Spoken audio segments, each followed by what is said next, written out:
પાટણ જિલ્લાના રાધનપુર તાલુકાના પ્રેમનગર ગામ ખાતે થયેલા વિકાસના કામોમાં ભ્રષ્ટાચાર થયેલ હોય તેવા ગામ લોકોના આક્ષેપ સાથે તપાસની માંગણી કરતા તાલુકા પંચાયતની ટીમ પોલીસ બંદોબસ્ત વચ્ચે તપાસ માટે પ્રેમનગર ગામ ખાતે પહોંચી। પાટણ જિલ્લાના રાધનપુર તાલુકાના પ્રેમનગર ગામે 2018 થી 2024 સુધી થયેલા વિકાસના કામોની અંદર હલકી ગુણવત્તાના કામગીરી થયેલી હોય સાથે સાથે કામોની અંદર ભ્રષ્ટાચાર થયેલો હોય, મંજૂર થયેલા કામો ન થયેલ હોય તેવા આક્ષેપ સાથે ગામના લોકો દ્વારા 3 મહિના અગાઉ તપાસની માંગણી કરવામાં આવી હતી। પ્રેમનગર ગામ લોકોની રજૂઆતો ધ્યાનમાં લઈ અને રાધનપુર તાલુકા પંચાયતના તાલુકા વિકાસ અધિકારી એક ટીમ બનાવી તપાસ અર્થે પ્રેમનગર ગામ ખાતે મોકલી હતી। તેની અંદર થયેલા કામોની તપાસ કરવામાં આવી રહી છે, સાથે સાથે રેકર્ડની પણ તપાસ કરવામાં આવી રહી છે। ગામ લોકોના આક્ષેપ છે કે જે વિકાસની ગ્રાન્ટ આવી હતી તેની અંદરથી મોટાભાગની ગ્રાન્ટ માત્ર કાગળ ઉપર જ વપરાયેલી છે।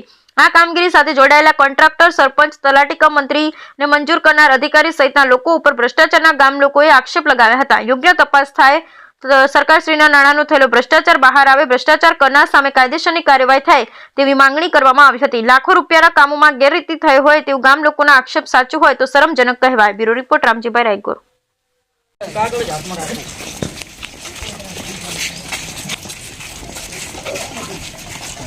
લાઈવ રાખ તમે આવતો સાહેબ તલાટી સાહેબ તમે રહો તપાસ સમિતિ રહો આપ સરી રહો જગ્યા ઉપર તમે સાહેબ આપ બરોબર આઈ જાઓ આ બાજુ ફરી જાઓ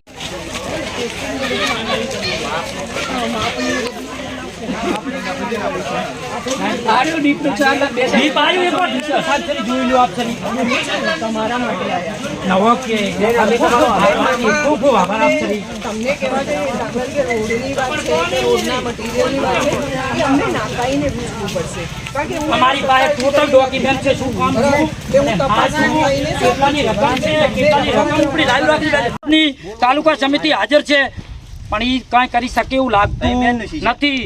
આમની હળવી નીતિ છે એ પાકું છે પણ આપણે આગળની કાર્યવાહી આગળ ચોક્કસ કરીશું।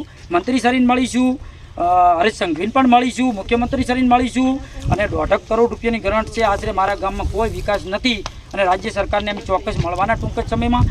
આ લોકો કાંઈ નહીં કરે ને તો અમે મળવાના સહી ચોક્કસ વાત છે। ઓકે કરેલી હતી એમાં ગામના વિકાસના કામમાં લગભગ 1.5 કરોડ સમથિંગનું કૌભાંડ થયેલું હતું। એના માટે તપાસ સમિતિ આવેલી હતી પણ તપાસ સમિતિએ જે અમને જેવો જોવે એવો રિસ્પોન્સ આપ્યો નથી અને તપાસ સમિતિ ખાલી એક લોલીપોપની સમાન આવી અને ખાલી અમને આટલા માણસો અહીંયા ખાલી પોતાનો બધા કામ ધંધાઓ છોડી અને અહીંયા આગળ ઊભા છે પણ બધા છતાં એ લોકો કોઈ ઓબ્ઝર્વેશન કર્યું નથી અને ડાયરેક્ટ ઓબ્ઝર્વેશન કર્યા વગર ખાલી ગામમાં આંટો મારી અને જોઈને નીકળી ગયા છે। તમે કેવા પ્રકારના કામોમાં ભ્રષ્ટાચાર થયો હોય તેવી માગણી આઈટીઆઈમાં કરી હતી? મેં સાહેબ ગામના અંદર જો આજ દિવસ સુધી ગામના આટલા લોકો અહીંયા તમારી સાક્ષીમાં હાજરી છે પણ જ્યારે સફાઈનું આજ દિવસ સુધી 0% આ ગામની સફાઈ છે। ગામનું બોર્ડ પણ દેખાતું નથી, એકદમ 0% સાફ સફાઈનું છે। ગટરની લાઇનમાં જુઓ તો એટલો મોટો ભ્રષ્ટાચાર છે, પેવર બ્લોકમાં જુઓ તો એટલો મોટો ભ્રષ્ટાચાર છે અને જે જૂના કામો હતા એ કામોને રિપીટ કરી અને એની અંદરથી પૈસા ઉપાડેલા છે અને એવી રીતે દર્શાવી અને પૈસા ઉપાડેલા છે। જે વિકાસના કાર્યો ખરેખર થવા જોઈએ એને સમયે અમારા ગામમાં એકદમ 0%નું કામ છે। તો તમારી માગણીઓ શું? અમારું માગણી સાહેબ એક જ છે કે આ સરપંચને અમે બહુ રજૂઆતો કરી, તાલુકામાં, જિલ્લામાં બધે રજૂઆતો કરી પણ જાણે એક બધા અધિકારીઓ આ તંત્રની અંદર સંડોવાયેલા હોય એવું લાગે છે। અમને વારંવાર અધિકારીઓનું પ્રેશર આવ્યું, જે રિટાયર્ડ જે અહીંથી અધિકારીઓ જે બીજી જગ્યાએ જતા રહ્યા એ લોકોએ અમને ઓફર આપી કે તમારે શું જોવે છે, કેટલા પૈસા જોવે છે, આવી અમને ઓફર આપી પણ સાહેબ અમે અમારા આરટીઆઈ કરી છે, અમે અમારા ખિસ્સા ભરવા માટે કે અમે યુવાનોએ ખિસ્સા ભરવા માટે નથી કરી, એક ગામના હક અને અધિકાર માટેની આરટીઆઈ કરેલી છે સાહેબ।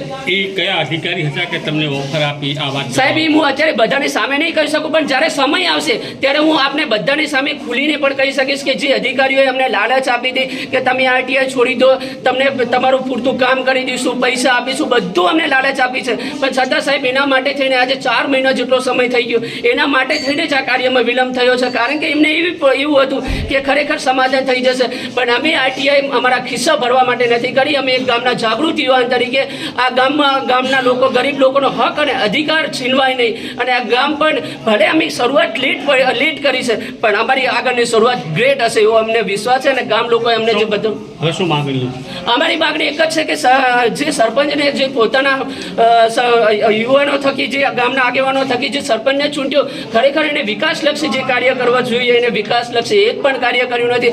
આજે યુવાનો રજડી રહ્યા છે, આગેવાનો રજડી રહ્યા છે. ઘણા લોકોએ પોતાના એક દીકરા સમાન તરીકે એમને ચૂંટ્યા, ત્યારે ઘણી બધી આશા અને અપેક્ષાઓ હતી, એની અમે એકદમ 0% કાર્ય કર્યું છે. તો અમારી એક જ સરકારશ્રીને વિનંતી છે કે ખરેખર આવા લોકોને જો તમે પદ ઉપરથી નહીં હટાવો તો આ ગામમાં ખરેખર આ ગામ દેવામાં ડૂબી જશે. આ ગામમાં જે વિકાસ થવાની જગ્યાએ આ ગામ બહુ નીચે દબાઈ જશે. તો મારી વિનંતી છે કે આવા લોકોને તાત્કાલિક સસ્પેન્ડ કરવા જોઈએ. શું નામ તમારું? મારું નામ ઠાકોર ભરતભાઈ બાબુભાઈ છે.